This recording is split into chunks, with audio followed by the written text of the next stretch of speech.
Eu vou já convidar o próximo palestrante, então, que vai falar sobre educação para transformar a realidade das demências na América Latina. E aí tem 2 aspectos aqui que ele vai tentar abordar e que a gente pode discutir mais depois, que um é o impacto da baixa escolaridade na incidência de demências, e o outro é a formação de profissionais de saúde para o enfrentamento desses problemas, para o cuidado, para o não enfrentamento, que a gente não está, não é combate, não é mas é para esse cuidado.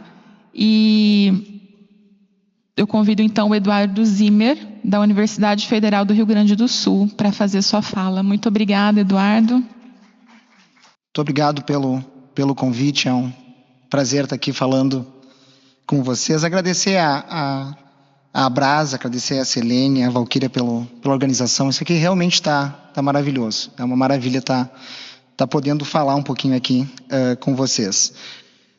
Eu tenho alguns conflitos de interesse que não são importantes para essa palestra, mas eu resolvi manter a ponto de transparência, né?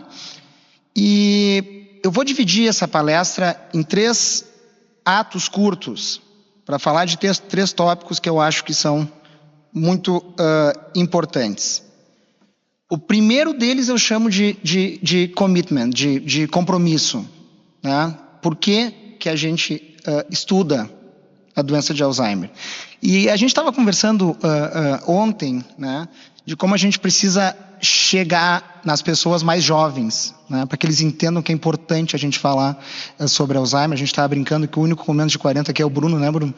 E eu descobri uma forma que tem ajudado muito a chegar nessas pessoas e eu quero começar com ela, né? Esse é um podcast o podcaster, que é um rapaz que tem doutorado em neurociência, o Wesley, tem mais de 2 milhões de seguidores, então uma coisa impressionante, né? O podcast em uma semana tinha 200 mil visualizações, é uma coisa brutal, né? Ele me perguntou por que a gente estuda tanto Alzheimer, ele queria entender, e essa foi a minha resposta. Por que a gente estuda tanto Alzheimer? Né? Por que tem se tornado uma coisa assim, prioritária para a Organização Mundial de Saúde e para o mundo de modo geral? O Congresso de Neurociência Mundial é Alzheimer para todo lado, né? Eu acho que a maneira mais fácil de falar sobre isso é pensar um pouquinho em... Como é que você sabe que você é Wesley? Como é que você sabe? Por causa das minhas memórias. Como é que você sabe quem é a sua mãe? Como é que você sabe quem são as pessoas que você ama? Por causa das minhas memórias. Imagina você ter uma doença que rouba suas memórias. Imagina, cara, sem a memória, a gente simplesmente não é. Né? Você imagina, eu entro aqui no estúdio, como eu já gravei aqui, primeira vez que eu entrei aqui, encontrei o Cid, eu falei, cara, eu tenho uma memória boa daquele dia.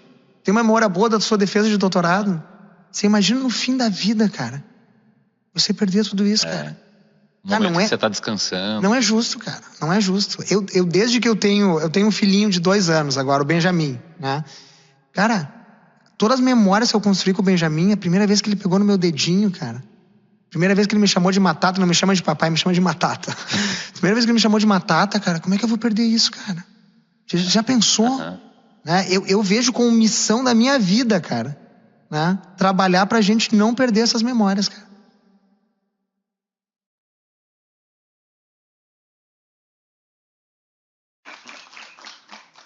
Para vocês terem a mesma memória que eu, essa é a primeira vez que ele pegou no meu dedinho. E essa é a primeira vez que eu vi que ele era parecido comigo. E aqui ele cresceu mais um pouquinho, né? Isso aqui foi semana passada, antes de eu vir aqui ver vocês. Não é justo, gente. Perder as memórias, Alzheimer não é justo. E não tem como não se emocionar, vocês devem se emocionar também pensando nas suas memórias, né? Então acho que o compromisso que a gente tem, fazendo o que a gente faz, é o ato 1 que eu queria trazer para vocês aqui. Segundo ato, fala um pouquinho sobre educação e sobre um artigo recente que a gente publicou. E é um artigo com uma ideia bem interessante, né? A gente tem alguns fatores sociais e de saúde, né, que têm sido testados no mundo inteiro com esses novos modelos de inteligência artificial. Tem muita disponibilidade, algoritmos novos, muitos dados disponíveis, né? E o pessoal do Norte Global tem feito bastante isso. E quando a gente joga esses fatores que vocês estão vendo aqui, num modelo de data-driven, guiado por dados, né? Normalmente no Norte Global a gente tem dois principais, os fatores de risco mais importantes, né? Idade, quanto mais velho você é, mais chance de ter declínio cognitivo, né?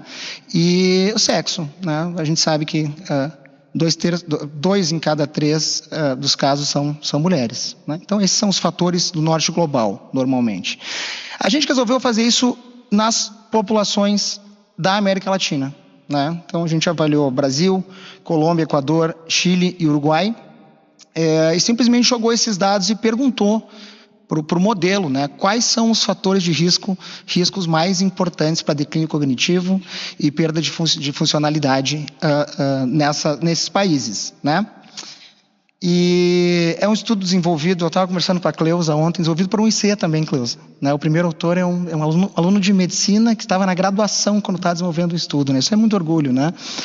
E para mostrar que a nossa graduação é uma maravilha em termos de iniciação científica, de treinamento desses jovens, né? Pelo Lucas da Roça, pelo Williams, que agora é professor, e pelo Cristiano, que é neurologista.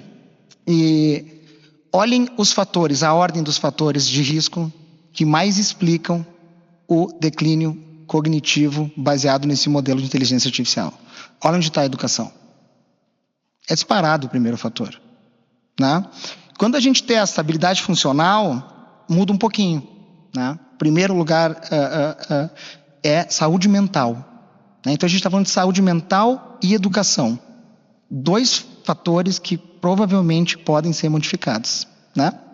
A educação segue também como um fator importante aqui para risco de perda de funcionalidade, tá bem? Bom, esse é um dado bastante importante do estudo também. Quando a gente coloca no modelo e pergunta para o modelo se a região importa, a gente tem esse resultado aqui, usando o norte como região de controle, porque foi a região que ficou bem no meio da distribuição. A gente vê que nascer no sudeste, no sul e no centro-oeste é protetor para declínio cognitivo, né? E a gente está falando aqui de um estudo que só se baseou em dados. Só jogou os dados e pediu para o modelo explicar para a gente o que ele estava enxergando, tá? Bom, mas o que eu fiquei feliz, a gente fala muito do que a gente quer melhorar, né? O que eu fiquei feliz foi falando ontem com o secretário de articulação intersetorial do MEC, que é o Gregório Grisa, que é gaúcho, se fala dos gaúchos, né? Que é gaúcho também, é um grande amigo, né? E ele me mostrou alguns dados. Gregório, me conta um pouco qual é a situação da escolaridade no Brasil. E ele me trouxe esse relatório do INEP aqui, mostrando, né? Vocês já sabem, né? Que baseado no artigo 208, que dos 4 aos 17 anos, a educação básica é obrigatória, né? E a gente tem toda essa caminhada aqui, que começa na creche, que está fora antes dos 4 anos, né? Mas até os 17 anos. E quando eu fui olhar os dados da população brasileira atualmente, eu fiquei muito impressionado. Olha lá, de 4 a 17 anos, a taxa de escolarização. A gente está em 90 e tantos %. Quando eu perguntei para ele me respondeu, ele me disse o seguinte: Eduardo, a educação de 4 a 17 anos, ela está universalizada no Brasil. Essa foi a resposta que ele me deu, né? Mas aqui a gente vê dá para interpretar melhor esses dados, né? De 0 a 3. Olha a fase da creche, né? 30% a 40%. Que eu falei que vai batendo com 18 a 24. Né? Quais são as causas da redução tão alta, né? E isso pode estar associado, a gente estava comentando antes, por exemplo, com uma mãe que não consegue continuar estudando porque tem que cuidar do filho e não tem acesso à creche, né? Então, a gente pode tentar fornecer essa educação para todo mundo, e eu estava brincando com ele, não tem que ser de 4 a 17, tem que ser quando a pessoa quiser, desde o início da vida, né? Acho que a educação, over-education, nunca é ruim, sempre é bom, né? Legal. Bom, e aí, pensando nisso, a gente viu todo esse impacto da educação, né? E eu acabei de gravar um outro podcast com o Átila Yamarino, que também tem 2 milhões de seguidores, também está tendo bastante impacto. E eu falei para ele, olha, eu tenho conversado com a reitora lá da Universidade Federal do Rio Grande do Sul, e por que a gente não pensa num vestibular 50 mais, 60 mais? Né? A gente tem vagas ociosas na Universidade Federal atualmente. Por que não fazer isso? Né? E eu falo no podcast, olha que legal como é a rede social, né? A Márcia Abraão, que é ex-reitora da UNB, já me corrigiu. Eduardo, você está atrasado. Você está pensando atrasado. A gente tem desde 2023, é um sucesso e o Senado aprovou a PL. Né? E agora eu já descobri que tem 4 ou 5, a USP está aqui também, a UFU também, então tem várias universidades que estão desenvolvendo esses vestibulares para 50, 60. Se isso protege ou não de declínio cognitivo, protege ou não de doenças neurodegenerativas mais tarde, a gente não sabe ainda. Né? Então, eu acho que é uma informação que, quem sabe, a gente pode ter, fazendo esse pessoal voltar para a sala de aula. Né? Bom, e o ato 3, eu vou falar um pouquinho de biomarcadores. O Michel já acabou fazendo uma introdução para a minha fala, vai me facilitar um pouquinho. Né? Quando a gente fala de biomarcadores, o que a gente tem estudado muito são biomarcadores da doença de Alzheimer, né? E a gente tem 3 categorias, né? Como a Cláudia comentou também, baseadas em dados em avaliações neuropatológicas, né? Amiloide, tau e neurodegeneração. Essas 3 são as categorias, as modalidades disponíveis para a gente avaliar a doença de Alzheimer, né? No Brasil, a gente tem esses marcadores aprovados para uso clínico. Né? Então, a gente tem marcadores para amiloide, para tau e para neurodegeneração. Tá? Marcadores que utilizam líquor ou exames de imagem. Obviamente, num país continental que nem o nosso, né, esses marcadores não são escaláveis. Né? A gente não consegue pensar em utilizar esses marcadores em larga escala. Né? Pela infraestrutura e pelo custo dos exames de imagem, e pela necessidade de expertise e o exame de coleta de líquor requer uma punção lombar, né? Um exame que acaba, que pode ser invasivo, né? Bom, se vocês querem ter uma ideia da situação do Brasil nesse contexto, de outros países do sul global, sugiro que vocês leiam esse artigo e eu vou trazer só a parte do Brasil para vocês. Essa é a quantidade de indivíduos que participaram de estudos com líquor e imagem para a doença de Alzheimer no Brasil. Como vocês podem ver aqui, a gente tem no Brasil menos de 500 indivíduos que participaram de estudos até hoje. Então a gente sabe muito pouco ainda sobre esses biomarcadores. Bom, legal. O que aconteceu nesses últimos anos que vem mudando esse paradigma? Né? Por muito tempo se pensou na possibilidade de moléculas associadas com a doença de Alzheimer chegarem no sangue e a gente conseguir identificar essas moléculas no sangue. Né? E em 2020, isso começa a virar realidade. Tá? Começa a virar realidade pelo desenvolvimento do que a gente chama de técnicas ultrassensíveis. Pra vocês terem uma ideia, tá? Esses equipamentos aqui desenvolvidos em 2020, eles detectam um cubo de açúcar numa piscina olímpica. Tá? A resolução é muito alta. Então a gente consegue pegar as proteínas associadas com a doença de Alzheimer numa concentração muito baixa. Tá? Isso em 2020 foram desenvolvidos, a gente viu pela primeira vez esses exames que pareciam funcionar bem. Né? O que a gente sabe 5 anos depois? Os testes vão predizer risco para Alzheimer. Os testes de sangue vão transformar o diagnóstico de Alzheimer. E a Organização Mundial de Saúde, seguindo essas evidências e baseada em medicina com evidência científica, publica as características preferidas para esses exames. Tá bem? E as características preferidas tem diversas características, mas a ideia... obrigado, mestre. Mas a ideia é que a gente precisa de um exame que tenha 90 de sensitivity e 90 de specificity. Tá? Essa é a ideia da proposta da Organização Mundial de Saúde. A gente acabou de fazer uma revisão de todos os artigos publicados com exames de sangue. Acabou de ser publicado e foi um estudo liderado pelo Joe, que é um aluno de medicina da McGill, e pelo Wagner Brum, que ainda é um aluno de iniciação científica na URGS também, né? E avaliando esses 30 mil indivíduos, a gente chega numa área sobre a curva de sumária, né, de 0,91. Mas a specificity e a sensitivity está em 88% e 88%. A gente está quase no 0,9, que a Organização Mundial de Saúde sugere para a gente ter esses exames e para poder utilizar esses exames, né? Mas como vocês podem ver aqui, são 30 mil indivíduos do norte global. A gente está falando de pesquisa majoritariamente feita no norte global. Legal. Primeiro, 2 meses atrás, o primeiro exame de sangue foi aprovado pelo FDA. Primeiro, né? Que são 2 marcadores juntos. Então agora a gente tem um teste para identificar se a pessoa tem placas de beta-amiloide no cérebro ou não. Há 2 dias atrás, o Norberto acabou de me ensinar, né, que teve mais um aprovado para o primary care, né, Norberto? Para atenção primária nos Estados Unidos. Para descartar que o indivíduo tenha doença de Alzheimer. Para facilitar esse processo de diagnóstico, né?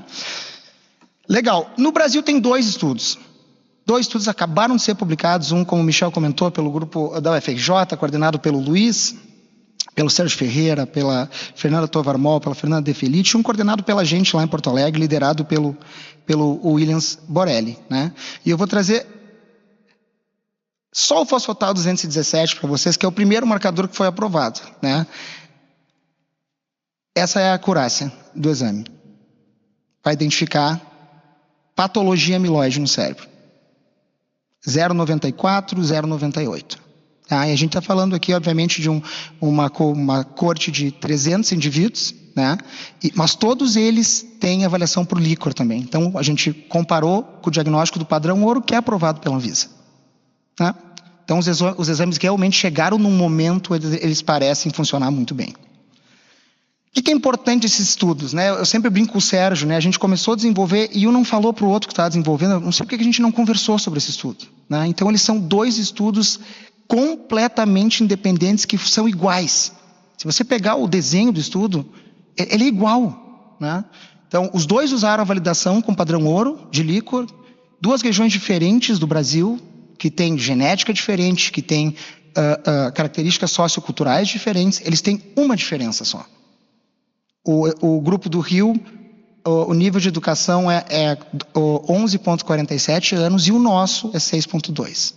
Então, essa é a única diferença do estudo. E o exame se mostrou bom para os dois, para as 2 populações, né? O que vem pela frente em termos de biomarcadores no Brasil? A gente tem conversado muito com o Norberto também para desenvolver uma iniciativa no Ceará. E isso aqui a gente tem que agradecer muito o Estado do Rio Grande do Sul, né? A Secretaria Estadual de Saúde do Rio Grande do Sul acabou nos doando equipamento que permitiu que a gente fizesse todos os estudos que eu vou mostrar um pouquinho para vocês aqui agora. Depois que a gente... Esse equipamento custou cerca de R$1,5 milhão de reais, né? Depois que ele chegou, a gente já trouxe para pesquisas de biomarcadores mais de R$25 milhões de reais. Então, o investimento de R$1,5 milhão se transformou em R$25 milhões de reais para pesquisa de biomarcadores, né? Então, agradecer a Secretaria do Estado do Rio Grande do Sul por ter ajudado a gente.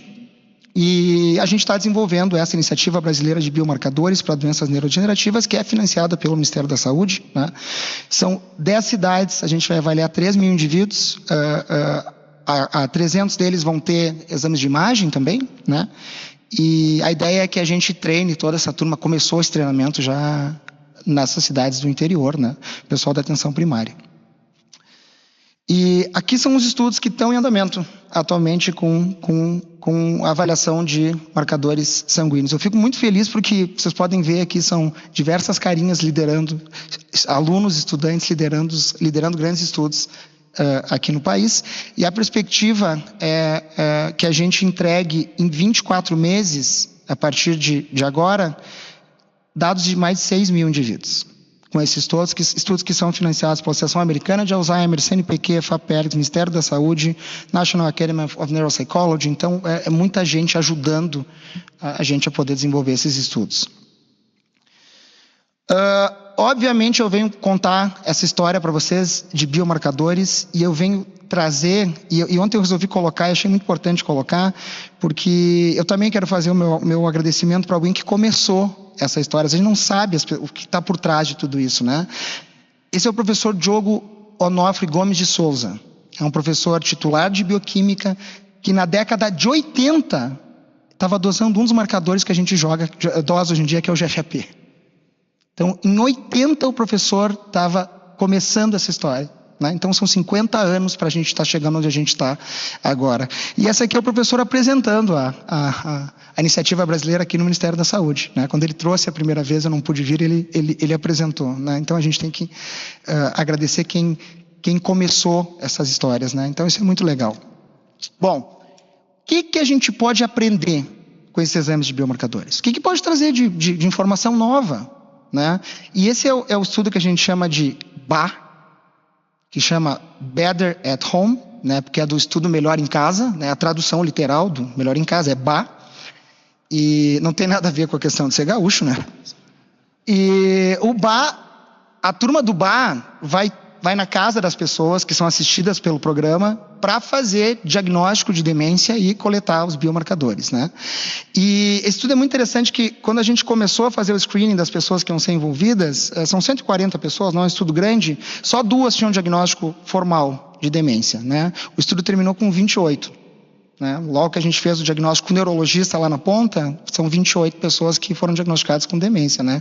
Mas aí vem uma coisa muito legal que vai em linha com o que a Cláudia comentou. É um estudo não publicado ainda. Quando a gente foi avaliar positividade e negatividade de biomarcadores, notem o grupo... Isso aqui... Opa! Como é que eu volto? Aí voltei. Olha só. Esse 17% aqui de positividade nos indivíduos que são saudáveis é esperado, é o que a gente vê, cerca de 20, 25%. Tá? População, estudos que já existem, né? Mas o que nos chamou muita atenção é a positividade para marcadores que indicam a presença de doença de Alzheimer dos indivíduos com demência. O que a gente esperava aqui era 60%, 70%, 80%. E como vocês podem ver, só 38% são positivos para esses marcadores. Então, acho que, como a Cláudia comentou, tem muita presença de doença vascular, né, de demência vascular, né, Cláudia? Eu acho que a gente vai entender que a população brasileira, quem sabe, é diferente do que a gente está esperando do padrão da América do Norte, né? E esses biomarcadores, e esse é o último resultado que eu quero mostrar para vocês, a gente tem uma ideia, e é uma ideia que a gente precisa começar a repensar. A gente está falando de marcadores com mais de 90% de acurácia, né? Mas a gente tinha muito aquele estigma esse cara é positivo, mas quem sabe ele nunca vai desenvolver o sintoma, né? Combinação de marcadores tem um valor preditivo incrível agora, né? Então, na esquerda aqui tem um estudo da Bruna Bella e do Tárico Pascoal, que são brasileiros também, onde a gente mostrou que 2 marcadores juntos conseguem prever a progressão biológica da doença. Né? A gente consegue acompanhar o cara que era só amiloide se tornar tal positivo. Tá? E esse artigo é do Rick Osenkopelli, que mostrou uma combinação de 7 cortes, né? É muito impressionante, esse é o primeiro estudo mostrando, teve vários depois que mostram a mesma coisa, que se você é positivo para 2 marcadores específicos, tá? 36 meses depois, 50% dessas pessoas sem sintoma nenhum desenvolvem o primeiro sintoma. 5 anos depois, a gente tem 75% desenvolvendo o primeiro sintoma.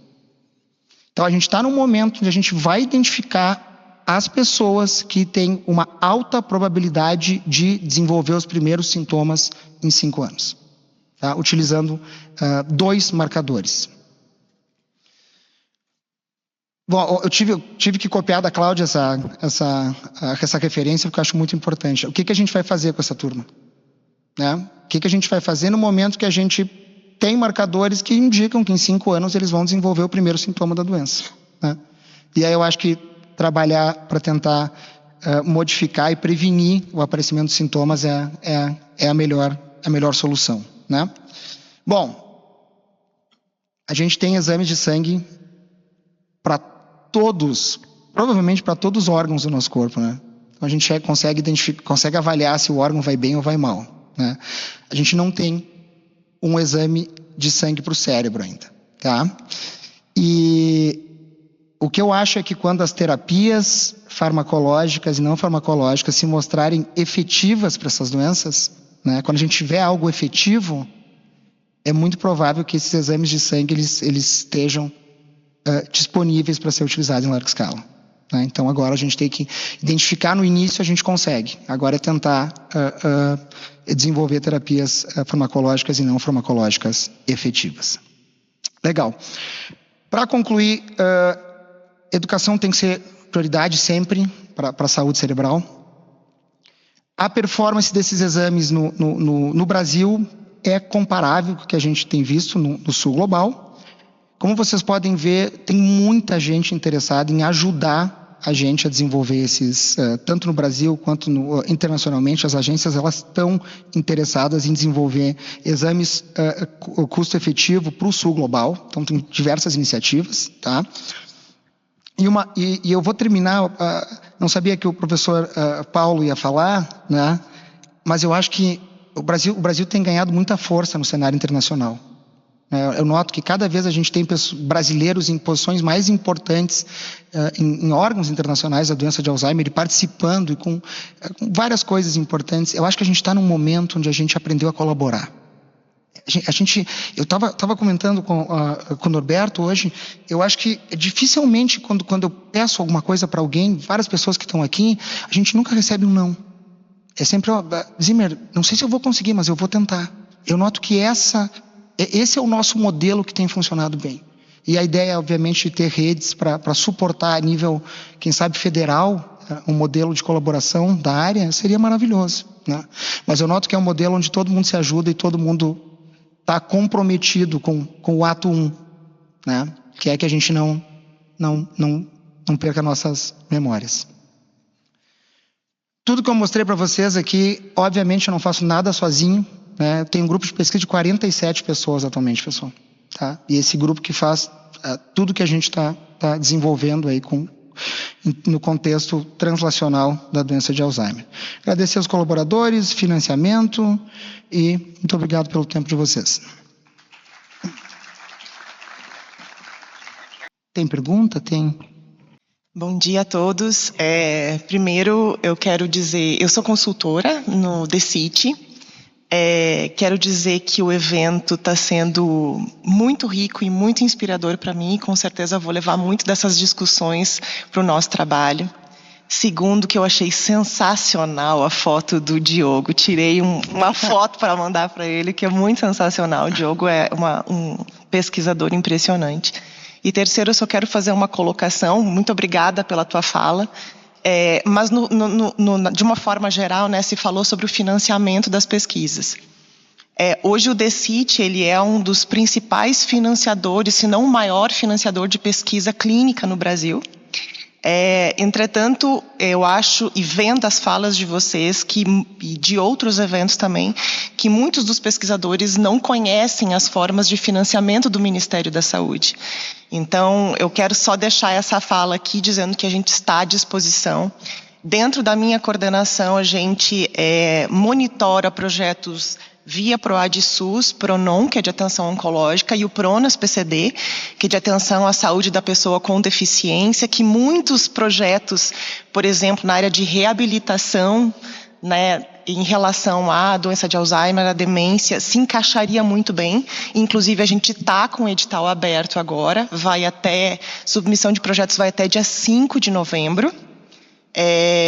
E a gente tem outras vias de fomento, o próprio Zimmer tem, né, projetos tanto via CGP Clean, que são as chamadas públicas, que são via CNPq, na verdade o financiamento, muitas vezes as pessoas acabam direcionando para o CNPq, mas o fomento é nosso, é do Ministério da Saúde, mas as chamadas são via CNPq, tem também as chamadas via fomento, eu estava falando agora para a professora Cleusa, são as emendas parlamentares. Então, essa aproximação com o meio político ela é muito importante para conseguir esse tipo de fomento. Então, só para deixar isso em mente, e se vocês precisarem de qualquer coisa do DCIT e da gente, a gente está à disposição. Obrigada. Norberto.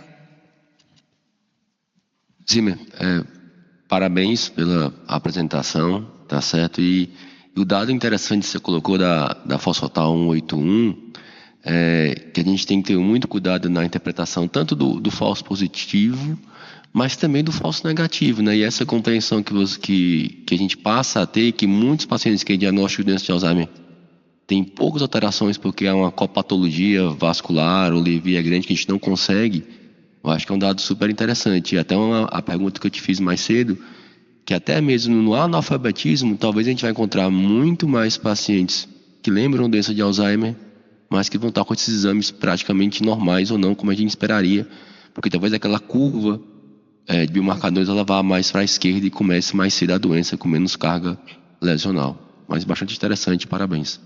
A gente está muito interessado em tentar entender, Norberto, né? Eu trouxe só o fosfatal 181, né? A gente tem visto isso lá no HGF, nos líquidos de rotina de marcador em analfabetos. Alguns é uma doença de Alzheimer clássica, tem um A alterado com um T praticamente normal e um pouco de neurodegeneração. E aí, é um Alzheimer mesmo, na realidade, porque não existiria? Ou é a copatologia vascular ou é só mesmo a menor reserva que ele tem e por isso a gente está vendo só doença com menos carga de doença. Como a Cláudia comentou também, né? O que a gente tem, esses marcadores estão avançando no contexto da doença de Alzheimer, né? Para as copatologias a gente tem muito pouco avanço, né? Agora a doença de Parkinson, a alfa-sinocleina está parecendo que vai funcionar bem também, né? Mas eu acho que essa área vai avançando, a gente tem que começar a entender qual é a utilidade clínica, né, Norberto, desses marcadores. E aí, cuidado só quando você libera na prática, você tem a percepção, você vai ter tantos falsos positivos como pessoas que estão com a doença e você não tem, tá normal. Você vê, essa dos Estados Unidos que a gente estava olhando agora, né, é para rule out, né, para descartar a presença de patologia amiloide, só. Essa para isso que eles vão utilizar lá nos Estados Unidos, né? Acho que é isso que esse exame faz atualmente, descarta a presença da patologia amiloide. Vocês vão estar confirmando depois os pacientes positivos com algum outro método? Sim. PET? Esses 26, sim. Esse 26, sim. Mas como a gente já tem esse estudo com o líquor, né, a gente sabe que a associação é muito alta, né? Muito alta. Você viu ali Sim. Vamos mais uma última. Tem o Diego e depois o senhor Alexandre. Eu queria também. E a Valquíria também. E aí a gente encerra as perguntas, tá? Então, o Diego primeiro. Thank you. Diego Aguilar from ADI. First, Eduardo, thank you for the lecture. It was amazing. I thought it was very interesting. And we're very interested specifically in the importance of early education in the development of dementia later on in life, especially the education for 2, 3, 4-year-olds.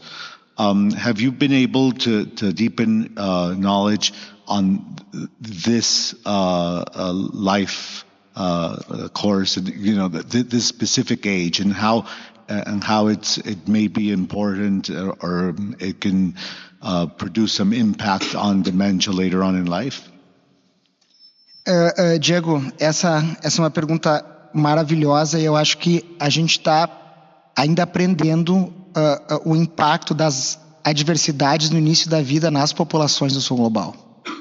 As adversidades são muito maiores do que o que a gente vê no norte global, né? Então a ideia é que cada vez a gente entenda mais. Eu não acho que a gente tem, acho que obviamente tem um impacto na educação, né? Não me lembro de nenhum resultado com essa 1, 2 anos de idade, né? Mas eu acho que de modo geral essas adversidades no início da vida, quando a gente pensa em sul global, elas têm que ser levadas em conta, né? Que é muito diferente do norte global. Aqui a gente tem crianças que nascem na pobreza, né? E obviamente que isso vai ter um impacto para a saúde cerebral quando a criança se tornar adulta, né? I think it's important because we should not only be talking to the ministries of health, but also of education. 100%. And so this is amazing work, initial work, and we have to develop this. Thank you, Eduardo. Obrigado. Alexandre. Bom dia, Alexandre Alcântara, sou promotor de justiça do Ceará. Parabéns pela excelente palestra, muito excelente mesmo. Eu queria fazer a seguinte ponderação. Você colocou a experiência de oportunizar o acesso de pessoas idosas à universidade. Mas você tem pensado, por exemplo, das pessoas idosas, analfabetas, que No país nós temos o EJA, Educação de Jovens e Adultos, demonstrou ser um sistema totalmente inadequado. Lá no Ceará, nós estamos tentando alfabetizar pessoas idosas que residem em LPIs, e vejam só, é um sistema que funciona à noite, somente à noite, e, na verdade, não pensa nas pessoas idosas. Né? Então, a dificuldade, recomendei ao município de Fortaleza que criasse uma turma pela manhã, exclusivamente para as pessoas idosas, principalmente as pessoas idosas que residem em LPIs. Então, eu queria que você comentasse, eu queria dizer que o nosso ministro é cearense, né? E nós pudemos, né, conversar com o ministro Camilo, nós pensarmos esse link entre demências e educação. Eu acho isso urgente a gente fazer, né, esse link e mostrar que educação tem tudo a ver com saúde. Parabéns pela sua fala. Obrigado pelo comentário. Eu acho que a experiência... Zimmer, Oi? A Valquíria quer falar alguma coisa ainda nessa linha, legal. E aí você comenta. No estado do Pará, em 2015, é o dado que eu tenho, de 16 mil alunos na educação de jovens e adultos, que é o EJA, que a atual nomenclatura agora é EJAI, que é Educação de Jovens e Adultos e Pessoas Idosas, que o Ministério da Educação está adotando. Desses 16 mil alunos, 90% eram pessoas idosas. Então, nós, observando essa questão, fizemos uma ação onde as turmas que eram à noite, nós sugerimos que fosse para tarde, para poder aumentar o acesso dessas pessoas ao estudo. E nós perguntamos por quê, né? A maioria eram mulheres. Elas estavam, aprendendo a ler agora, né? Com 70, com 80, com 60. Então, a maioria, no nosso perfil, na nossa pesquisa que nós fizemos, era da zona rural, que veio para a zona urbana, no caso, a capital de Belém, e se dedicaram à família. E agora que o marido já tinha falecido, os filhos já tinham crescido, resolveram estudar para poder ler a receita médica, ler o receituário ler aquela folha da missa. Então, elas sentiram necessidade de voltar a estudar. Agora, uma situação, né, que a questão da baixa escolaridade é um fator de risco para desenvolver a demência. A gente pensa assim, eu acho que é importantíssimo nesse Plano Nacional de Demência, eu já falei isso várias vezes, um grupo de trabalho interministerial, envolvendo não só o Ministério da Saúde, nós fizemos convite, não foi, Selene? Para o Ministério da Educação, que é importantíssimo envolver, fazer um trabalho em conjunto, o Ministério das Mulheres, já que a grande prevalência são mulheres, né? A questão também do Ministério de Desenvolvimento Social, onde está a política do cuidado. Então, é importantíssimo esse trabalho integrado junto ao governo, com a sociedade civil, nessa questão da implementação da Política Nacional de Cuidado Integral às Pessoas com Alzheimer e outras demências. Só para complementar também na parte da educação, participei de uma capacitação no estado de Pernambuco do EJA, dos professores, e o desconhecimento em relação à doença de Alzheimer, aos sinais. Então, como é importante também a gente capacitar nesses profissionais, pelo menos assim, para eles entenderem um pouco esse processo e como dar esses encaminhamentos. Então, muitas vezes eles perguntavam, essa fala, os alunos tinham essa fala. Então, como é importante a gente escutar e preparar também os professores do EJA. Pronto, Zimmer. Só rapidinho, uma frasezinha. É uma dívida. Eu quero só aqui deixar registrada a Yolanda do CRP. Isso que vocês estão falando, que você apresentou em termos de educação, é uma dívida sócio-histórica de todo o sistema, inclusive, me perdoem, da própria ciência. Quando a gente coloca que quem mais é prejudicado com as demências são as pessoas menos favorecidas do país, senhores e senhoras, onde estava a ciência e onde estava o sistema político do nosso país? Me perdoem, sabe? Excelente. Eu queria só complementar a fala da Valquíria, que para esse momento a gente tinha convidado o Felipe Proenço, que é da Secretaria de Gestão do Trabalho, Educação e Saúde. Eu queria saber se tem representante. Alguém veio representá-lo? Tem mais um comentário ali. Eu gostaria de fazer uma pergunta. Só para registrar essa presença ou ausência, porque isso também é uma secretaria que é importante nesse debate. Deixa eu tentar, porque senão eu vou esquecer das falas. Teve 4 falas já, eu acho importante a gente comentar. Eu acho que o que responde, e eu acho esse seu comentário é muito importante, né? Eu acho que a gente ainda falha muito na popularização do conhecimento científico. E quando a gente falha nessa fase, a gente acaba falhando em tudo, né? Como você falou, as pessoas não sabem o que é Alzheimer, né? A questão de a gente popularizar o conhecimento científico, ela tem que ser prioridade. A gente tem que popularizar cada vez mais conhecimento científico. A gente tem que ter essa interação que a gente está discutindo aqui do cientista com o tomador de decisão. Isso tem que acontecer. Isso passa pela popularização do conhecimento, né? Ontem eu estava brincando, a gente estava comentando sobre quando é que vocês aprenderam o que é diabetes? Parece que a gente nasce aprendendo o que é diabetes, né? É ou não é? Demência e Alzheimer tem que ser a mesma coisa. A pessoa tem que saber cedo o que é demência e o que é Alzheimer. Na questão dessa universidade 50+, 60+, agora, como eu descobri da experiência positiva da UNB, isso é uma maravilha. A gente tem dados preliminares para entender como funciona o programa e para desenhar um programa, né? E pelo que eu entendi, pelo que a reitora comentou, os resultados são maravilhosos, né? Mas eu começo sempre com uma coisa que a gente sempre tem feito nos estudos clínicos que a gente tem desenvolvido. A gente desenha um estudo clínico e depois a gente faz um survey para os participantes, para ver o que eles querem. Eles querem estudar de manhã, de tarde, de noite. Vamos entender o que essa turma quer, né? É importante a gente ouvir a voz de quem vai estar dentro do programa, né?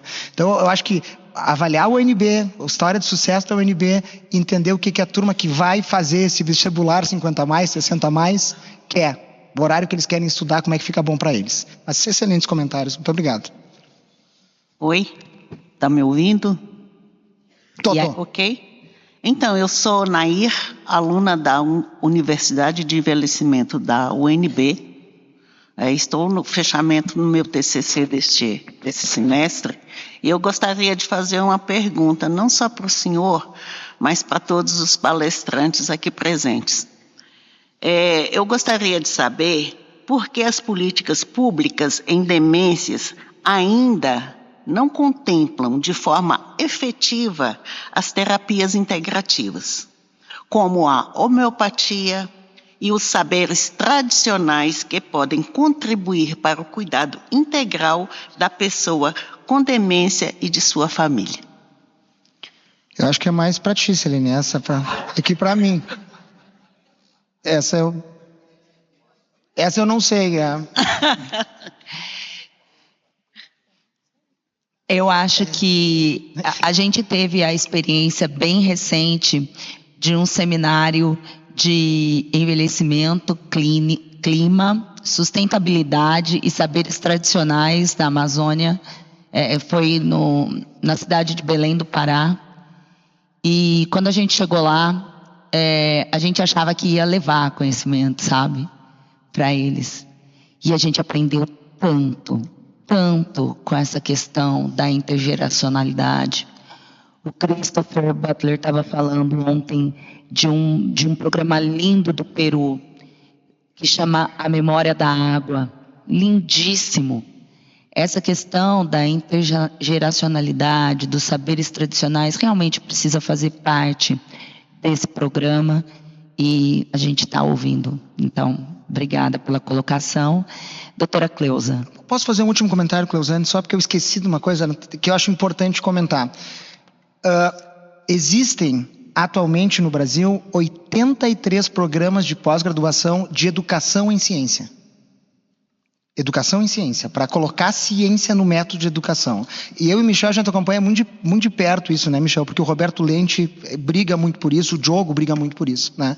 E se tem uma coisa que é consenso nesses programas, é que a neurociência não entra na sala de aula. A gente precisa colocar a neurociência dentro da sala de aula.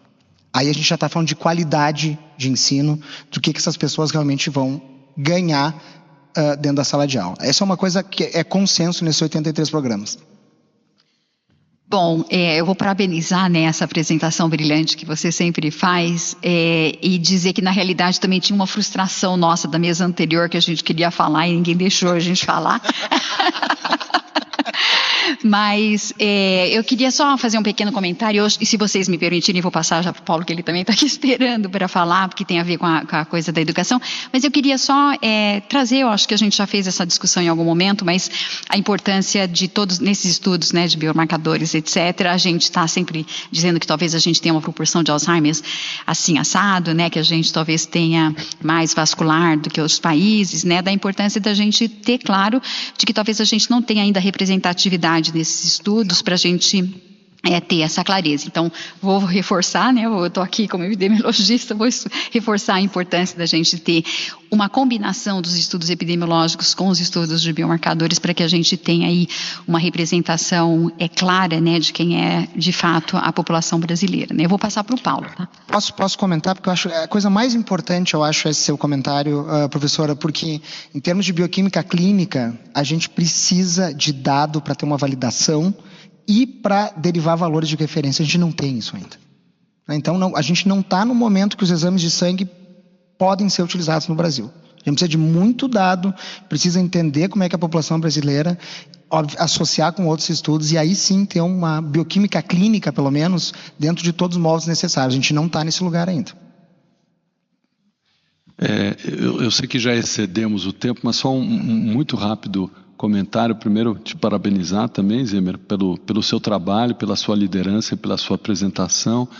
E desculpe o seu nome, que falou sobre que a ciência não se debruça sobre a educação. Professora Yolanda, eu achei o seu comentário extremamente pertinente e não querendo defender, mas talvez querendo só valorizar algumas poucas iniciativas que a gente tem que melhorar muito, mas na nossa instituição há uma colega que é uma professora com quem eu trabalho, ela se chama Elisa Rezende, e já há muitos anos a gente se interessa muito por esse tema, e o que foi feito é um estudo de intervenção no EJA. Então nós pegamos pessoas com 50 anos ou mais, que fazem o EJA, e avaliamos essas pessoas do ponto de vista cognitivo antes do início do EJA e após 6 meses. E com 2 intervenções diferentes. Envolvemos uma pedagoga, uma professora da Faculdade de Educação da UFMG, que trabalha com EJA já há muitos anos, e que fez um tipo específico de intervenção para a educação, algo mais customizado e mais adaptado para essa população, e o EJA tradicional. Então é um ensaio clínico, na verdade. Avaliamos a cognição antes e depois, fizemos neuroimagem antes e depois, e fizemos alguns desses biomarcadores antes e depois. Então eu acho que o EJA, e na verdade essas pessoas melhoram a cognição, então isso mostra a ferramenta poderosa que a educação nos oferece para reduzir risco de demência aqui num ensaio clínico e que a gente espera que seja publicado em breve. Então acho que só para aproveitar a oportunidade, porque de fato esse é um terreno que a gente precisa adentrar mesmo. Muito obrigado. Obrigada. Eu só quero aqui expressar a minha profunda gratidão e admiração à ciência nacional. Como foi dito aqui, os nossos cientistas, eles estão presentes em várias entidades internacionais, ganhando cada vez mais destaque, importância, vários premiados. E eles representam muitos talentos nacionais que geram conhecimento, que resistem, como a Juliana disse. E eu quero deixar isso aqui registrado, agradecer a todos vocês que estão aqui representando essa classe e a importância realmente de fazer essa ponte entre a ciência e a comunidade e a população. Então, eu agradeço imensamente a todos vocês. Para a gente é uma honra gigante que vocês estejam aqui, uma honra que a ADI esteja aqui, que a Alzheimer's Association e que todas essas pessoas estejam, o DBHI, esteja apoiando essa iniciativa brasileira. Então, muito obrigada.